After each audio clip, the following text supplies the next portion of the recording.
So to kick off the event today, I'm honored to introduce our co-founder of Diamond and also the co-founder of Global Accessibility Awareness Day, Joe Devon. So Joe Devon, if you can please join us. Thank you, Natasha. I appreciate that introduction. I'm going to add one bit of housekeeping. I'm not sure if, I don't remember if you mentioned it or not, but in addition to the Q&A on the bottom, there's also a CC for closed caption live transcript. So if you'd like to see the live transcript as it's being written, please click on that button. I'm really excited to have such an excellent panel of folks that I really admire personally. Before we begin, I just would like to say, though, that although I have a bunch of questions, we can make this a conversation. So don't hesitate to ask each other questions or just chat. So to begin, I would like to ask each of you, please introduce yourselves. And let's start with Emily. My name is Emily Ogle. I work with Cerner Corporation as an accessibility strategist. Cerner Corporation is a health IT company, and it has been a great organization to work for. Thank you, Emily. And now Tom. Thanks, Joe. Hi, everybody. I'm Tom Linkowski. I'm the Vice President of Accessibility at Comcast. I've been with the company for 8.5 years. And prior to that, spent 10 years at AOL doing accessibility. And prior to that, 10 years at the WGBH Media Access Group. So it seems like I do everything in multiples of 10, I guess. But happy to be here and talk about one of my favorite subjects. If it's not drumming, it's accessibility. So happy to talk about it. Thanks, Tom. We'll do drumming next time. Excellent. Larry. Hi there. I'm Larry Goldberg. I'm the head of accessibility for Verizon Media, and we're a division of the Verizon Corporation. I've been with the group for 6.5 years, started when it was Yahoo. Verizon acquired Yahoo and AOL, where Tom used to work, about 2.5 years ago. And prior to that, because it's a small world here, Tom and I worked together at WGBH, not in multiples of 10. I was there 29 years. And Tom and I had some great work that we did together there. Thanks, Larry. All right, let's kick this off with a question. I've heard a lot of people, particularly when talking about accessibility in the enterprise, mention shifting left. And I would like just one person to answer that question. Does anybody know what is shifting left? Well, whoever talks up first, and I'm the left-handed one here. That means start at the beginning. It's as simple as that. When you're building accessibility into any product, service, physical or digital, you got to start as early as possible. And left is where those of us who read from left to right is the beginning of the whole process for us. Thank you.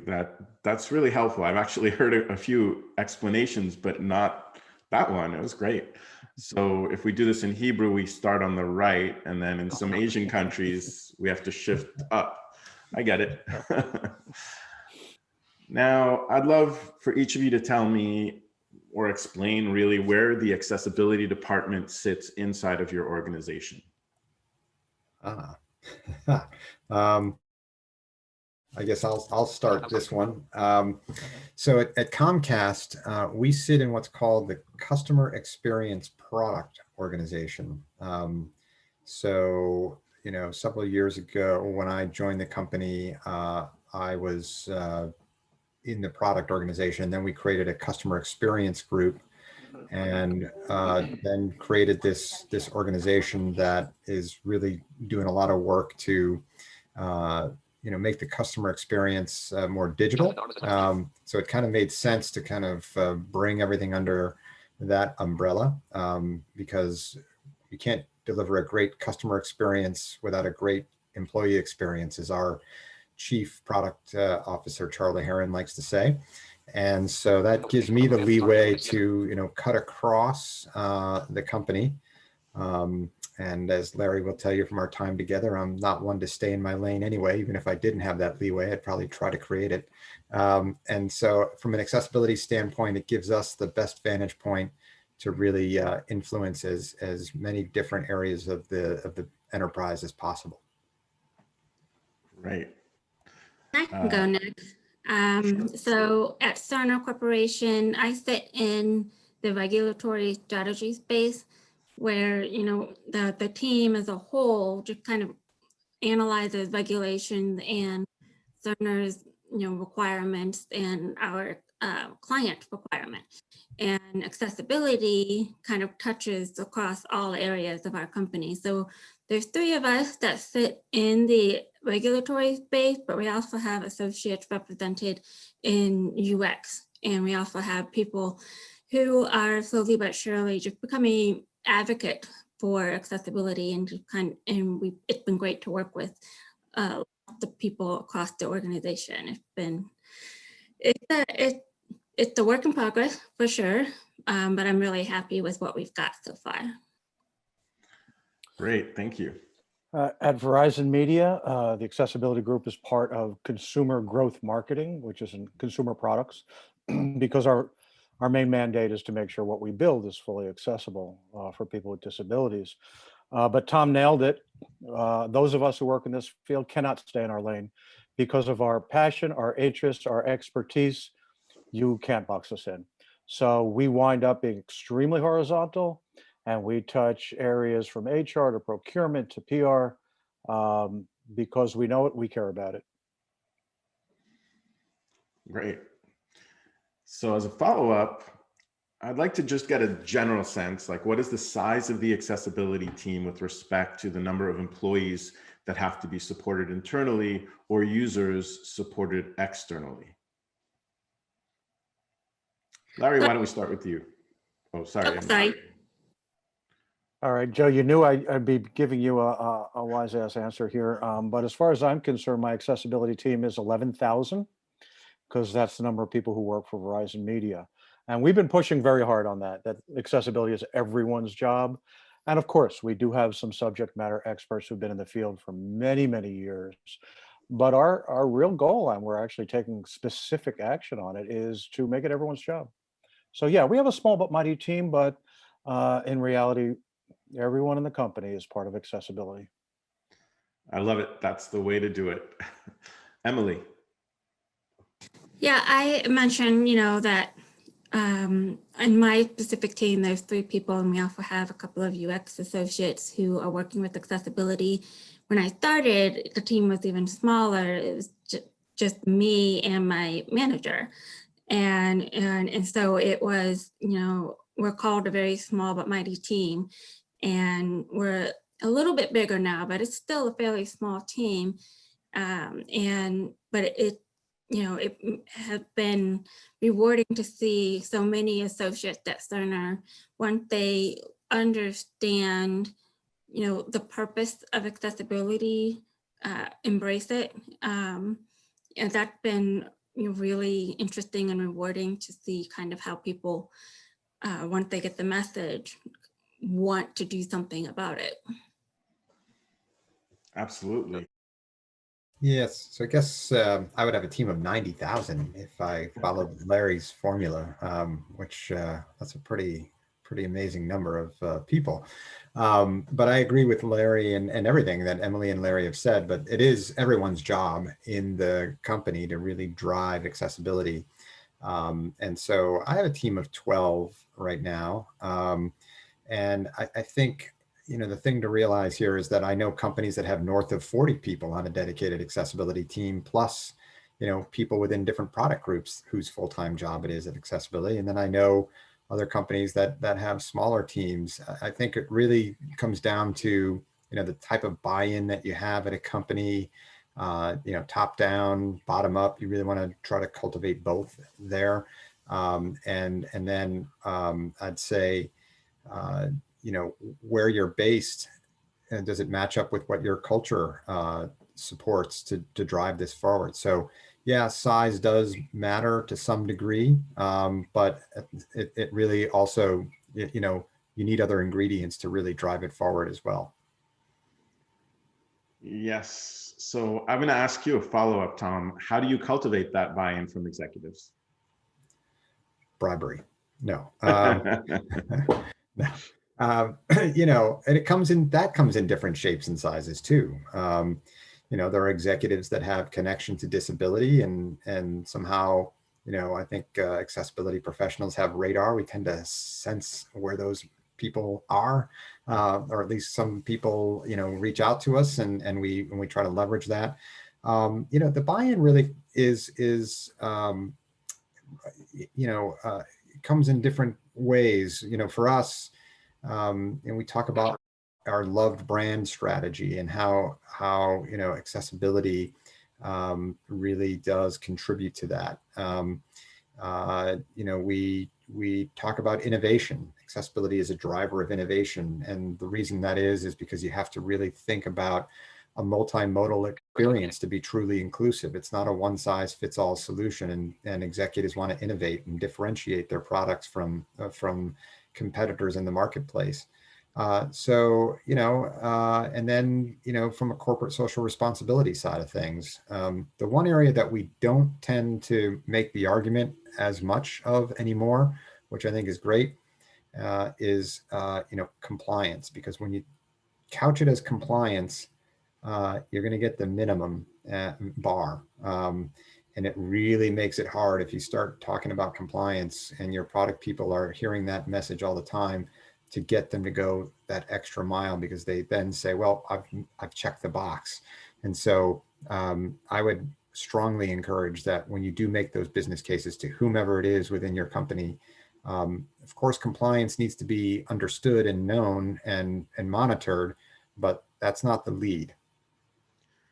On the compliance side, we've noticed on our end, when we first entered the accessibility vendor space, that compliance clients tend to not buy in as well. And you kind of feel like you're coming in and trying to fix things, and it doesn't really get fixed properly, because you really have to have that full executive buy-in. So I totally feel you there, Tom. The whole lead-in of this, the size of the accessibility team, the whole purpose of that was essentially to base us in a foundation of how do you scale this? Because this is a question that across the enterprise is super important.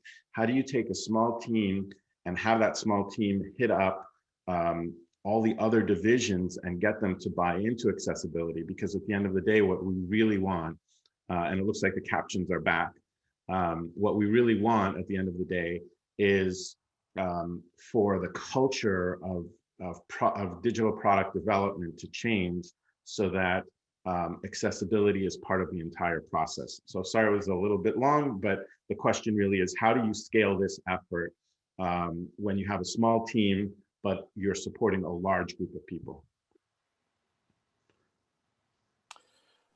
Well, years ago, it was a lot harder. And I really do feel like we've all made a lot of progress in this cultural aspect. When you align with your corporate goals, as Tom mentioned, innovation. In my organization, we are saying user first all the time. And it's natural to say, well, which user are you talking about? Are you talking about the typical user? Well, there's really no such thing. And when you can begin expanding that notion of you're going to build a larger audience, if you really spread your arms and spread your wings around everyone, then you're aligning well with what your company is pledged to do. It is pretty great to see how all the people we work with, all the developers, all the designers, the marketing people, they perk up quite a bit when we come into the room, virtual or otherwise, and talk about accessibility. We're all for-profit companies here, and we are dedicated to our shareholders.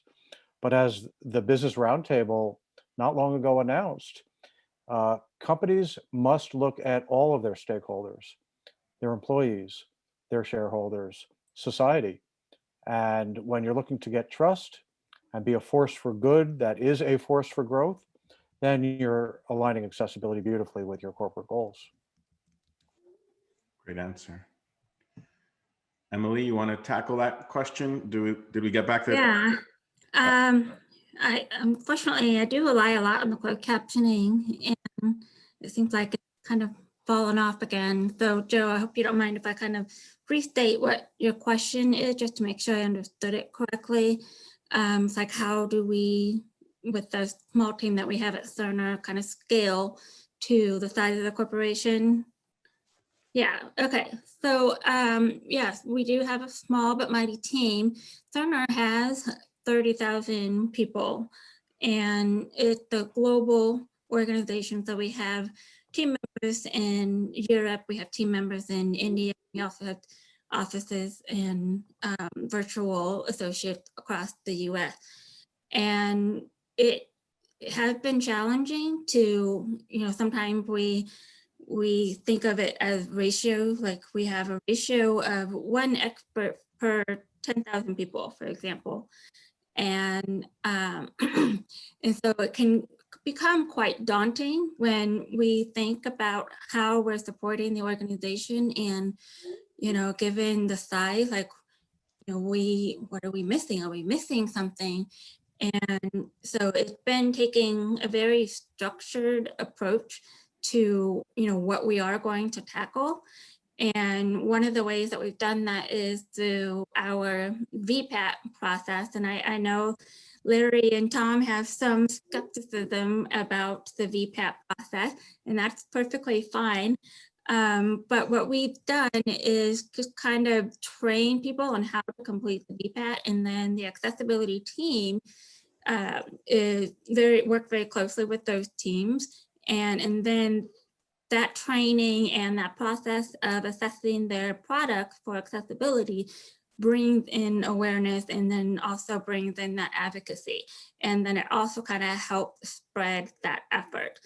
And certainly as the program grows and the program matures, we hope to be able to take a more structured approach with accessibility consultation. So right now, kind of ad hoc, where teams reach out to us with questions, and it would be great if one day we could have like accessibility project where every project has like an accessibility representation or an accessibility plan, and that I'm sure will come. But right now, it's just been kind of identifying what we don't know yet, so that we can incorporate that into our overall program. And I want to build on what Emily's talking about. I think the point is, tools will evolve as teams evolve, as companies evolve, and Vpat is a widely known tool, and what it stands for is Voluntary Product Accessibility Template. It was developed by the Information Technology Industry Council, and it's a way for anybody who's selling technology, really initially to the federal government, to declare how their products, or voluntarily declare how their products meet the Section 508 federal standards around accessibility. That's where it got its start. And so I think, whatever tools you have at your disposal, if they're moving you in the right direction, is the right tool for the time. Just start, get on the journey, and then let things evolve. And if a Vpat is the way to get people thinking about it, then go for it. If compliance is the way to get somebody to start thinking about it, to at least get you in the door to have that conversation, then you got to work with what's in your toolbox at the time, and then work to evolve it and mature it. And so I think the important piece is, though, that we want more companies to get on the accessibility journey, more organizations, more websites. I mean, I hope we can talk a little bit more about that, because, as a consumer, I'm also a consumer, as we all are. And I know what it's like to be on both sides of trying to deliver an accessible product, and, to be a drummer looking at, all this great online content, and I can't hit the play button on the video. And yet I can't get a response from the company. Very, very frustrating. Yeah. So another question, I'm sure that you get all over and over again requests to QA products, regardless if you are creating the product yourself for the end user, or even if this is an internal product, or you have a vendor who is providing the product to you. How do you handle that, since it's just impossible for a relatively small team to handle scaling that QA across so many different vendors and divisions and employees? Well, if you're talking about what we're purchasing as opposed to what we ourselves are building, two All very of it. different things. All of it. Pick Well, one. for what we build, of course, this whole notion of shift left, and equipping the developing and design teams with the tools they need, which starts with knowledge, because awareness is really the key issue.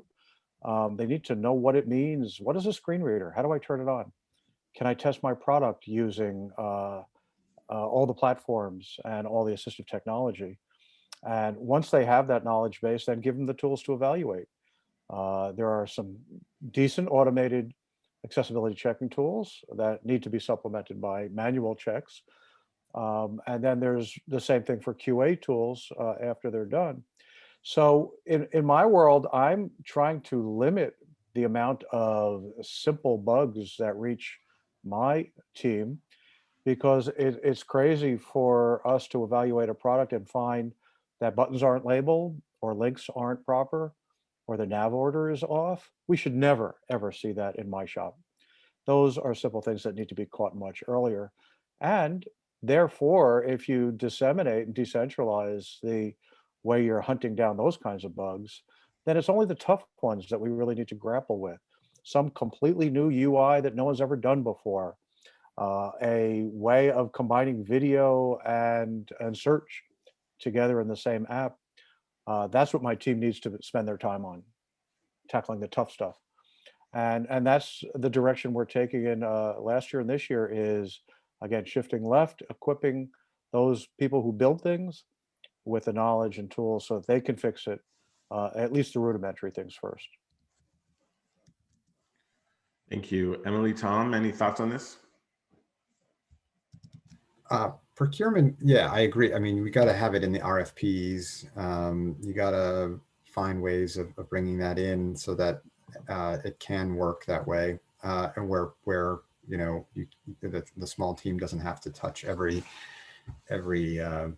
contract that the company gets involved with, and I mean, we would never get anything else done. And shift left really is the way to go. And I would say we're somewhere in the middle of that right now, where we started this group 8 years ago, and we were doing a lot more testing because to figure out where you are to baseline, you have to end up doing a lot of audits and testing, and trying to get products out the door, and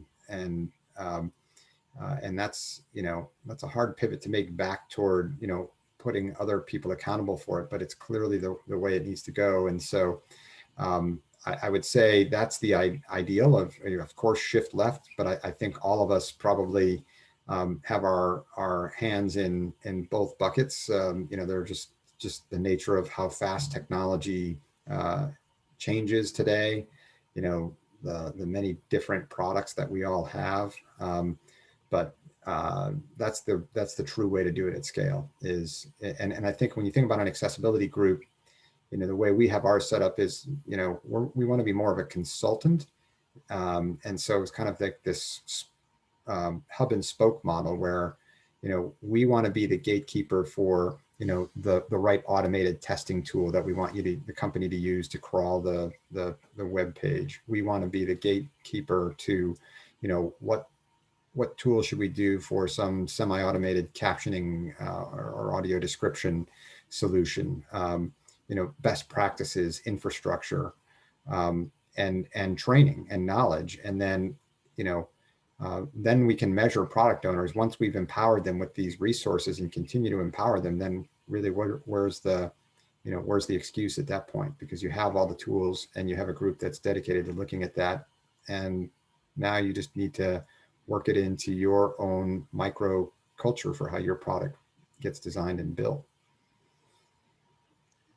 Yeah, and I just want to build upon what Tom was saying about acting as a consultant, and certainly that is a major role for me. Is, we're a small team, so it's not like we can sit with the teams and with the planning, with the kicking off and the design and the development. So we do as much consultation as we can to say, hey, these are the key things to watch out for. And that consultation, it certainly a large chunk of the work that we do. And it's a lot of fun, but it helped us at the same time to identify, key things that people maybe are missing out, a certain trend in the types of questions that we are asked. And it also always keeps us on our toes because we always have the opportunity to learn. And because we have the additional challenge of desktop software. And so there's a lot of challenges that go with that.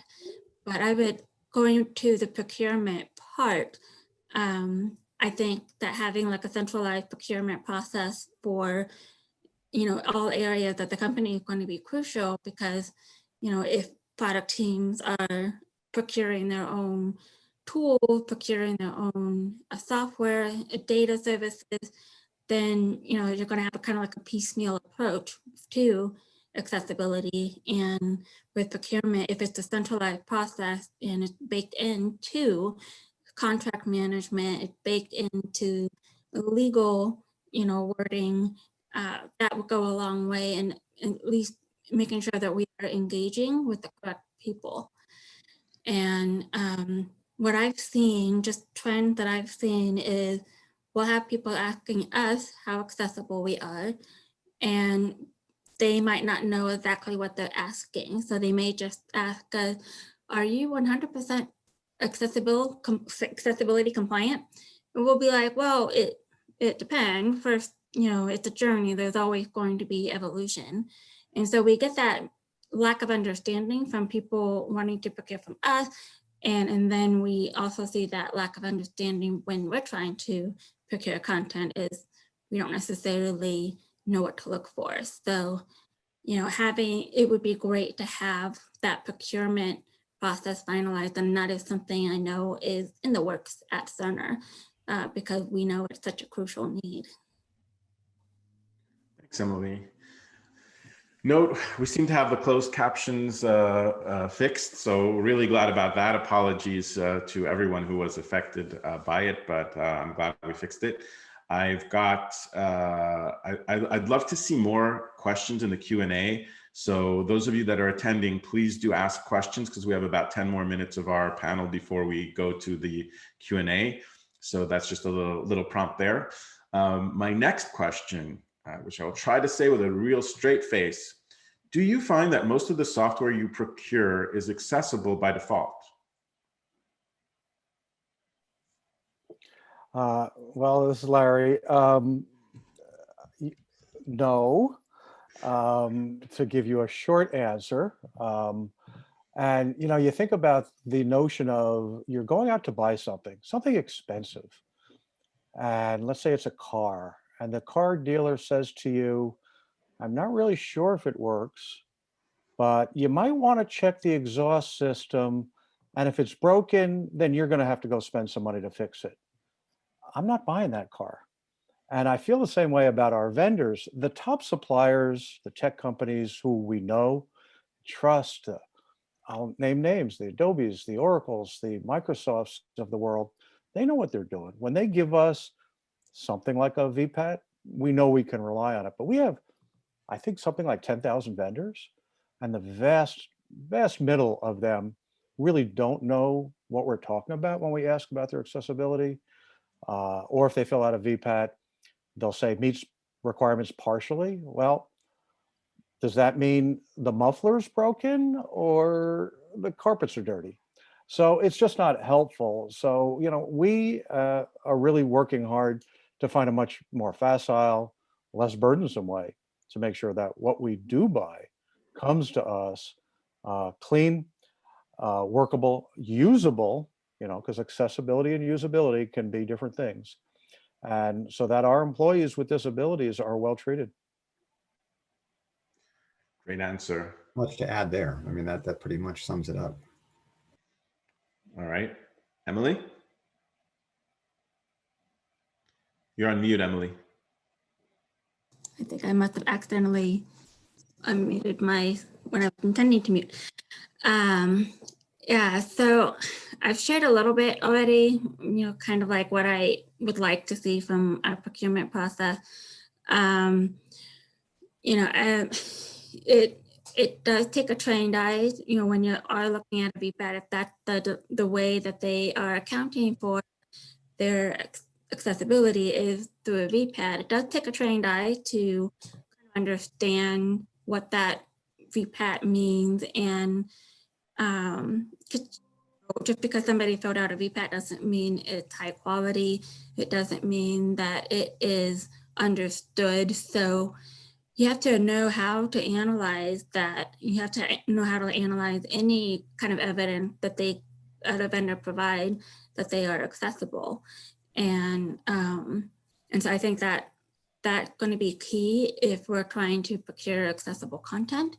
And I think that is something that is often missing, is that at least, especially with organizations that are getting started, is that you might get that Vpat but not really understand what that means.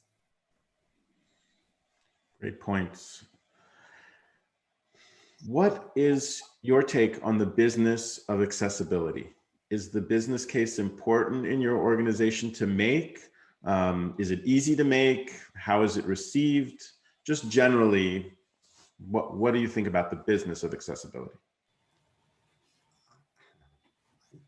There's a business case to be made for it, certainly. I think we as a profession are getting better at making the case. And it's not just about, people with disabilities, because a lot of what we do benefits everyone when you're focusing on accessibility. Closed captions is a great example.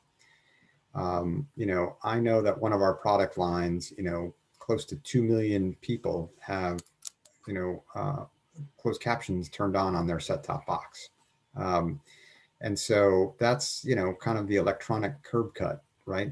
That we talk about so much in our field. My wife watches a lot of British shows and she turns on the closed captioning. They weren't built for her, but she's using them. Closed captions are used to drive video search. So I think the business case is a multifaceted document that certainly talks about the community, talks about the added value of doing accessibility, as I mentioned, contributes to our loved brand strategy, but also then talks about how making this technology inclusive is going to drive a better overall experience for everyone. Getting people to, understand it the way all of us on this panel would understand it is probably the biggest challenge, right? They see, that it's easy. You put a site out there for the Latino market, you know what the demographics are, and you know what multilingual households look like, and you can tailor your experience. Thing is, disability doesn't discriminate, and so disability fits into every other diverse population. And so it's not trackable that way, and nor should it be. So I think while we can make this business case, and they can be made, it's sometimes difficult for people on the other side that don't have that familiarity with accessibility to kind of sometimes make those same connections that we're trying to put forward. Curious what others think about that.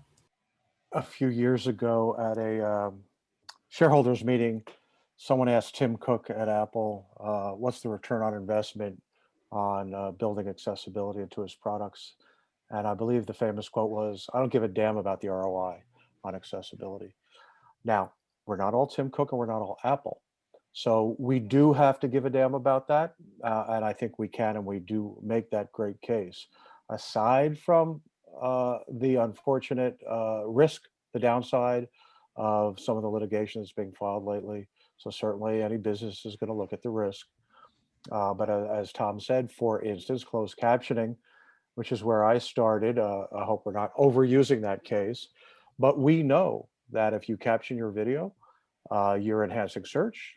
People watch longer when there are captions on there. We measure time on video, and we actually charge our advertisers based on that. So by adding captions on everything we do, we're clearly enhancing our revenue monetization. I wish we had better ways of measuring that. I wish we could measure the bottom line income that we get when we build a new version of Yahoo Finance that's more accessible. That's a tough one to measure. There are people who are working on that, but it would really help. And it's a tough one. I wish we could just say, you know what, people should just do the right thing, the way Tim Cook said. And we rely on that because people often want to do the right thing. But if you need headcount and you want to measure your revenue, we need better ways of measuring the actual revenue income. Right. I mean, I sit in a group that is all about digitizing the customer experience. You know, self-installation is a big area for us. And so, you know, when my peers who lead some of those projects are going for headcount, they can say, look, we're going to take X number of calls out of the business. You know, every call costs, you know, a significant amount of money. I can talk about it, but it's a little bit more tangential. But here's some data to think about. You know, 1/3 of US households has a member with a disability. And some data that I just saw from an Accenture report, 66% of mainstream consumers say they would prefer to purchase goods from a company who features people with disabilities in their advertising. It goes even higher. 78% of consumers say that they would prefer to do business with a company that has made an effort to make their physical spaces accessible. So there's something here. We just need to figure out how to plug into that. And in the digital space, I think we do need to spend a little bit more time on how we make some of those cases. Voice is another good example beyond closed captioning. You know, our voice remote for the X1 and Flex products that we have does over 1 billion voice commands a month. When you think about where Dragon Naturally Speaking started back in the 80s, it was meant to enable people with physical disabilities to do word processing and to control computers. And now we're talking to everything, you know, hands-free voice assistants, all of that. So, you know, it does happen. It just doesn't happen as fast as those of us on this panel would like to see it. That's true. Emily, would you like to weigh in? Yeah, I just kind of want to just reinforce, I guess, what Tom was saying, kind of, you know, it's like about innovation, because, you know, we tend to have to encounter like tunnel vision, so to speak, of what disability means. And so in my training, I'm always emphasizing, you know, we can go in and out of disability at any time. Everyone ages into it.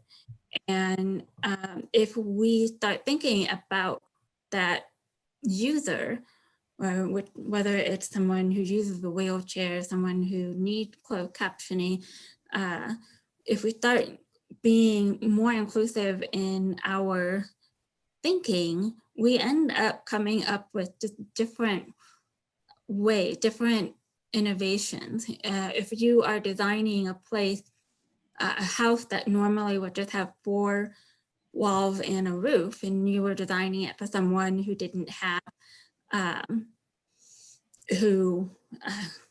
probably not the best example, but who just didn't need a roof.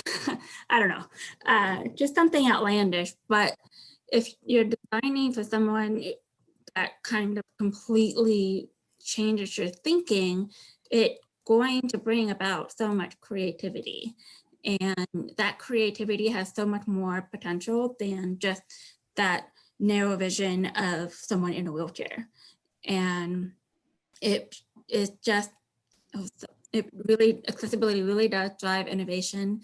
And I talk about text messages a lot.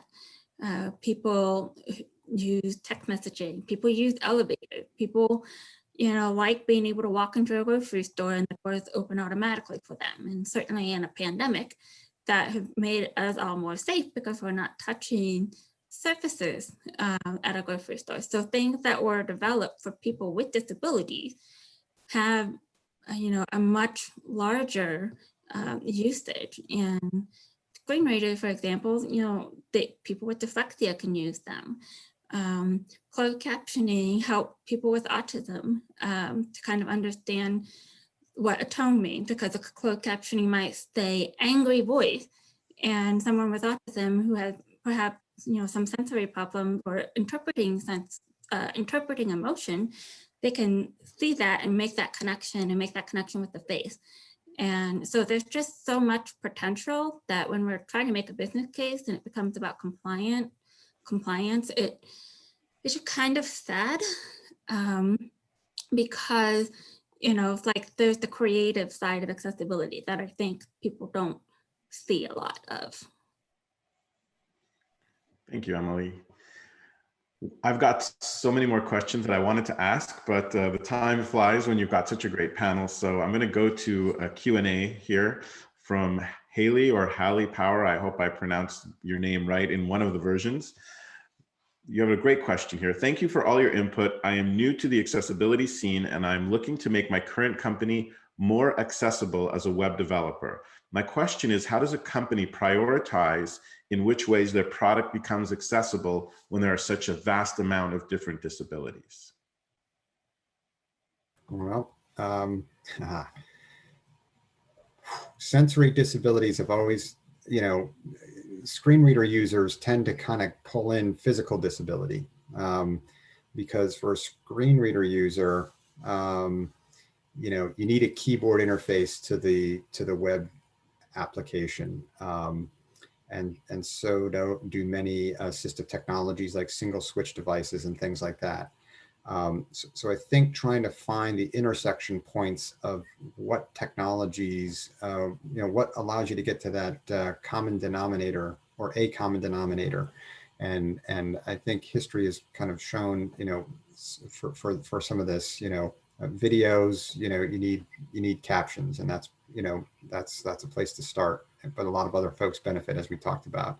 Screen reader users need keyboard access, and you can unplug the mouse and turn off the monitor, and you're gonna cover a wide swath. We get a little bit more challenging in terms of how to address cognitive and intellectual and developmental disabilities, and there's good work being done there. But that's kind of where I would start tagging those web pages, getting that keyboard interface there, making sure your videos are captioned and audio described, and then stay tuned on and follow some of the W3C work on cognitive and try to pull that in as well. Yeah, I will say that at Cerner, what we've done is kind of categorize the high impact and quick win criteria. Certainly from an end user perspective, if there are certain criteria that aren't met, it's high impact for them. And I certainly don't want to downplay that. But we, identified criteria, and of course, we're speaking in terms of compliance, but criteria that have the highest amount of impact. So like Tom was saying, with keyboard accessibility, that affects both, mobile, limited mobility users and people with blindness or anyone who relies on a screen reader. So fixing keyboard makes the most sense to make accessible right away, because if you can't get to a screen reader, it's not going to even know it's there. And then, obviously making sure that the screen reader has access to that information with each tab, stop, or navigation point. And then some of the quick wins, some of the things that are easy to fix, it's like you can make sure that the language of your page is defined. That's a fairly easy thing to fix.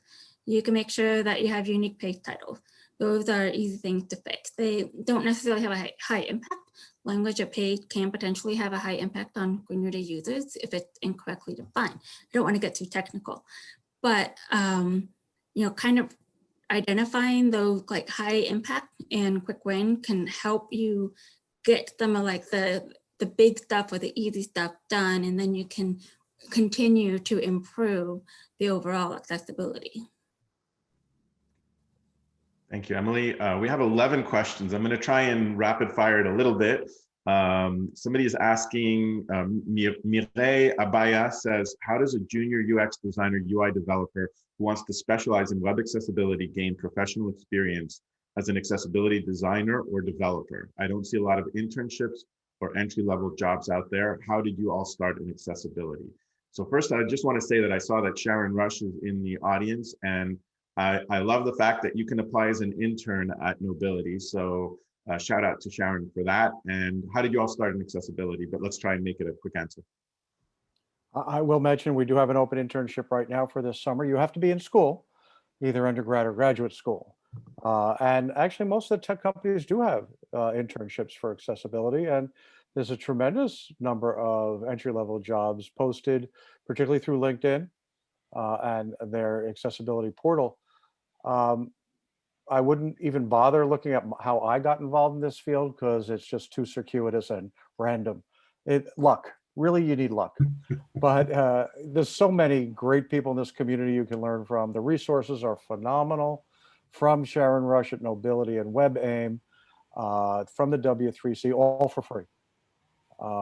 And once you get a little bit of that under your belt, there are actually a lot of open jobs, maybe not entry level, mid-level, but there's a lot of free resources out there to learn about. Yeah, I can speak a little to kind of like my experience. So, I mean, I consider myself, you know, a lifelong beneficiary of accessibility since I am hard of hearing, but that experience did kind of help me to shape closed captioning program at a previous company that I worked for, and did help me to kind of provide that input, and then to kind of formalize it, because I did, you know, I did find the lack of formal education to be kind of, you know, disappointing. I did get like the CPAC certification, that's the Certified Professional in Accessibility Core Competencies. I found that to be very enlightening. You know, it really talks about the users, and I think that that's going to be kind of like a core tenet of becoming involved with accessibility. It's understanding the user, understanding, you know, how, you know, they intersect with other users, and that understanding will go a long way in shaping how you interpret the software in front of you. And that will be a really good foundation of making sure you understand your users. Thanks, Emily. Tom, how did you get started in accessibility? I needed a job. Yeah, I went to Boston and you know, kind of fell into it. Descriptive video service, and I think you know, kind of just you know, worked through the WGBH Media Access Group, and one thing led to another, and then built on that, and then to AOL, and then to Comcast. I don't want to take too much time because I think you have other great questions to answer. Yes, I do. Yeah, I guess let's pick one more here. Has anyone on the panel had success helping a third party improve the accessibility of their products or platforms so your company could use them meeting some acceptable level of accessibility? And that will be the last one before I go to the final thoughts. Oh yeah, we have to do that all the time. And we're generous. We like to help other folks out. We opened our accessibility lab in Sunnyvale. It goes back 15 years. We've probably had 10 different corporations come through to learn about accessibility in there. And they walk away with much better products. And they're major media and tech companies. And our vendors, as much as we wish they would do their job better, we certainly give them a roadmap on how they can improve. And it's sort of a responsibility for those of us who have a time in the field to share that knowledge. And so we do take on that responsibility to try to improve other people's products as well. Can't underestimate the value of a lab, of the, you know, accessibility lab. Some people call them empathy labs, as a way to bring your employees, your executives, external organizations, corporations, community members in, and it really does several things. Paint disability in a positive light, allows you to really get great feedback on your products that you're in development with, gives employees an opportunity to play with assistive technologies that they may not normally get an opportunity to play with. So one key to getting started, I would say, is one of the first things that I did when I joined Comcast, based on seeing what Yahoo and our good friend Alan Brightman got started over there with that lab, is when I started at Comcast, I basically told them I'm going to go build a lab, because everything else hinges off of that in terms of that momentum that you need to get started. I've also worked, not necessarily directly, but certainly with the teams who interact with our third-party vendors. Going to what Tom was saying about like a lab, we do have an accessibility testing lab in one of our offices in Bangalore, and that's been a great help in making sure that, you know, it's like we are providing as much access as we can. What I have found to be really impactful is, like, if I see an issue, for example, I recorded a keyboard trap at one point, and I was having a hard time kind of describing in text what the issue was. But when I showed the video and showed how I kept getting stuck and was completely unable to move forward in the page, and that was shown to the third party, and the third party just kind of like did like a double take, and they immediately put in a workaround because they saw the impact. And I think that, you know, seeing the impact, seeing someone struggle to use your software is a good way to really get that relationship going. Like, okay, yes, people are struggling, let's help them. And I'll echo what Larry was saying is, you know, in terms of us wanting to help, you know, us helping you helps us, and it helps, you know, our parents, it helps, you know, our disabled friends, and so that's one of the things I really like about the accessibility community, is that we are such a collaborative community, and we really do want to make things better for everyone. And I think that's been a really, really great, rewarding aspect of being involved in this. Thanks, Emily. So as we wrap up, the entire goal of starting this conversation, at least for me personally, has been, as many of you know, we've started an accessibility practice area 2-3 years ago. We wanted to fill a little bit of a different niche where we're building software accessibly from the get-go. And I thought that we would see lots of competition, and in this space, competition is great. And honestly, I've yet to really run into anyone that does this kind of work accessibly by default. You can get it if you ask for it and you know how to ask for it, but not to begin with. So being that we do a lot of work with enterprise clients, my goal today, and it will continue into the future, is to help other enterprise organizations grow their accessibility practice area, start one if they don't have one, learn about best practices, which we will be compiling at the end.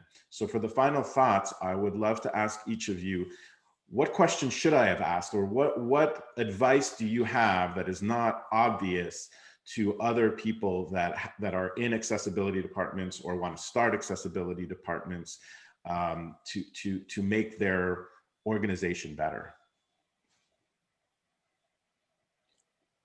A little while ago, this is Larry, I posted on my LinkedIn page my new philosophy of do your damn job. Now, you might not want to say that to your colleagues at the office, and tied to that, because I've been in this field way too long, is no more begging. This is core competency. This is operational excellence. A accessible design is a good design. So I think we need to take into our mindset, we're not asking for favors, we're trying to improve the work that our companies are doing and just make it better. You don't want to build lousy products, and accessibility is part of what makes a very good product. I would say make it measurable in an enterprise. So the one piece that if I could do it over again, you know, I was so needing, or not needing, but wanting to get out of the gate fast. And so I wanted to, get a talking guide into our X1 video experience and, get this lab set up, get a dedicated customer service organization in place for accessibility calls, because we were just getting nailed on how to handle calls around audio description and closed captioning. I didn't spend the time then that I have since on baking it into the culture. And by that, I mean holding a product group accountable so that it's part of their performance review. If it's measurable and people can see the progress or lack thereof, there's likely to be more change. So if I could do anything over in starting the group that I have now at Comcast, it would have been getting that measurable and accountability piece in place right from the beginning. And I guess I would say don't become complacent. Even if you've reached a good point in your program, there's always going to be some new technology that comes in and disrupts everything. And I know that, when mobile devices became commonplace, that accelerated a lot of accessibility need, because now everybody was zooming in on a device. Everybody was, trying to see tiny words on websites on their phone that weren't developed for the phone. And also just keep an eye out for ways to innovate.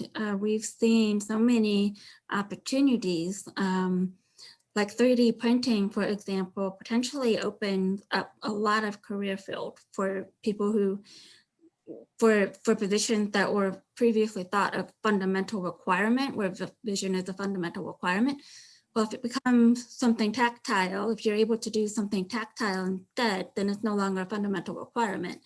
And so it's like always pushing back on those assumptions that people make, because behind those assumptions is innovation.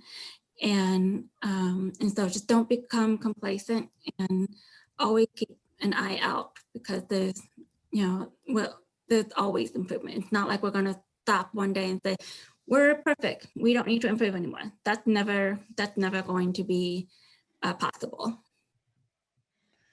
Thank you, all of you. This has been a wonderful panel. I really enjoyed it. I wanted to let everybody know that we are going to be sharing the recording and contact info afterward. I also would like to leave you with a couple of calls to action. Number one is, we are going to continue this with a blog series on accessibility in the enterprise, turn it probably into a handbook of best practices. And so everyone in this panel, I'd like to invite you to participate if you so wish in this blog series. I would like anybody in the audience who has experience on accessibility in the enterprise to please reach out to either me personally, joe@diamond.la, or to our team. You can click contact us on the diamond.la website. So a call to action to everyone to please participate if you have something to add to this really important topic, because the enterprise reaches so many people. And the second call to action is, if you aren't already participating in the next Global Accessibility Awareness Day event, it is going to be the third Thursday of May, like every year. This year, that is May 20th, 2021. And if you go to globalaccessibilityawarenessday.org, you can add your event information there. And one thing that I think we're going to add this year is we're going to try and separate out the language, different language webinars, because again, we will probably all be virtual. So therefore, it's going to be a great opportunity for the folks that are doing things in different languages to be able to find, for example, a Spanish language, a Hebrew language, a Japanese language webinar. So please drop me a line if you've got a special foreign language that you're going to be doing a webinar in. And that wraps it up for today, but I look forward to seeing you all next time. So thanks again. Thanks for having me, Joe. Thanks, Joe. Thanks for the invite.